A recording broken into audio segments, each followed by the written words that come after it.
पिछले कुछ सालों से एक सवाल बार बार ग्लोबल डिबेट्स में सुनने को मिलता है, इज इंडिया बिकमिंग आइसोलेटेड?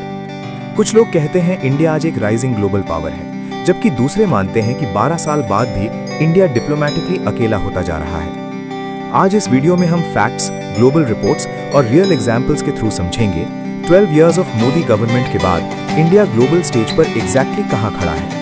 2014 में नरेंद्र मोदी के पावर में आने के बाद इंडिया की फॉरेन पॉलिसी में एक नोटिसेबल शिफ्ट देखा गया।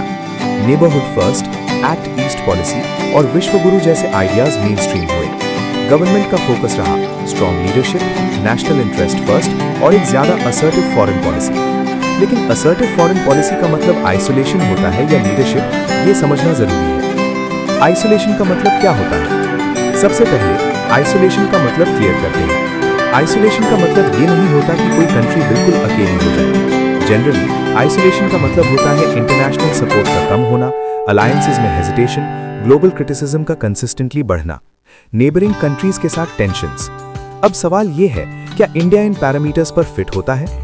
Argument 1, India is not isolated. Modi government के सपोर्टर्स कहते हैं कि इंडिया आइसोलेटेड नहीं है, बल्कि पहले से ज्यादा ग्लोबली विजिबल और कॉन्फिडेंट हुआ है। कुछ स्ट्रॉन्ग एग्जाम्पल्स देखिए। इंडिया ने G20 प्रेसिडेंसी 2023 सक्सेसफुली लीड की, जिसमें ग्लोबल साउथ के इश्यूज को सेंट्रल स्टेज पर लाया गया। यूनाइटेड स्टेट्स के साथ इंडिया के स्ट्रेटेजिक और डिफेंस रिलेशन स्ट्रॉन्ग हुए हैं। इंडिया क्वाड अलायंस का एक्टिव मेंबर है, जिसमें यूएस, जापान और ऑस्ट्रेलिया जैसे मेजर पावर्स शामिल हैं। ग्लोबल मैन्युफैक्चरिंग में चाइना +1 स्ट्रैटेजी के कॉन्टेक्स्ट में इंडिया एक सीरियस ऑल्टरनेटिव के रूप में देखा जा रहा है। इन सब पॉइंट्स के बेसिस पर सपोर्टर्स कहते हैं इंडिया ग्लोबल सिस्टम का एक इंपॉर्टेंट स्टेक होल्डर बन चुका है। आर्ग्यूमेंट 2, आइसोलेशन के साइंस क्यों दिखते हैं? लेकिन दूसरी तरफ क्रिटिक्स कुछ सीरियस कंसर्न्स रेज करते हैं। इंडिया के कई नेबरिंग कंट्रीज के साथ रिलेशंस पिछले कुछ सालों में टेंस रहे हैं। इंटरनेशनल मीडिया और ह्यूमन राइट्स ऑर्गेनाइजेशंस ने इंडिया में प्रेस फ्रीडम, माइनॉरिटी राइट्स और इंस्टीट्यूशनल इंडिपेंडेंस को लेकर सवाल उठाए। कुछ ग्लोबल डेमोक्रेटिक रिपोर्ट्स के मुताबिक इंडिया के डेमोक्रेटिक इंडिकेटर्स में डिक्लाइन नोट किया गया है। ये क्रिटिसिज्म सिर्फ डोमेस्टिक पॉलिटिक्स तक लिमिटेड नहीं रहता, क्योंकि ग्लोबल इमेज इकोनॉमी के साथ वैल्यूज से भी बनती है। डेटा एंड ग्लोबल रिपोर्ट्स, यहाँ एक इंपॉर्टेंट क्लैरिफिकेशन जरूरी है। इंटरनेशनल ऑर्गेनाइजेशंस जैसे फ्रीडम हाउस और वीडेम इंस्टीट्यूट इंडिया को इलेक्टोरल डेमोक्रेसी अंडर स्ट्रेस या पार्टली फ्री कैटेगरी में रखते हैं। गवर्नमेंट का कहना है कि ये रिपोर्ट्स बायस्ड और पॉलिटिकली मोटिवेटेड हैं। क्रिटिक्स कहते हैं कि ये रिपोर्ट्स वार्निंग सिग्नल्स हैं जो लॉन्ग टर्म ग्लोबल परसेप्शन को अफेक्ट कर सकते हैं।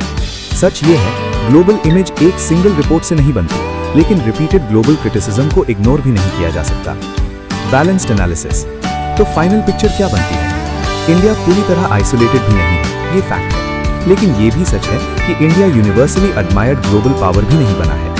मोदी गवर्नमेंट के 12 सालों में इंडिया इकोनॉमिकली और डिप्लोमैटिकली ज्यादा विजिबल हुआ, लेकिन साथ ही कुछ पॉलिसी डिसीजंस ने ग्लोबल क्रिटिसिज्म भी इन्वाइट किया। इंडिया एक इंडिपेंडेंट पाथ फॉलो कर रहा है, जो कुछ लोगों को लीडरशिप लगता है और कुछ को आइसोलेशन।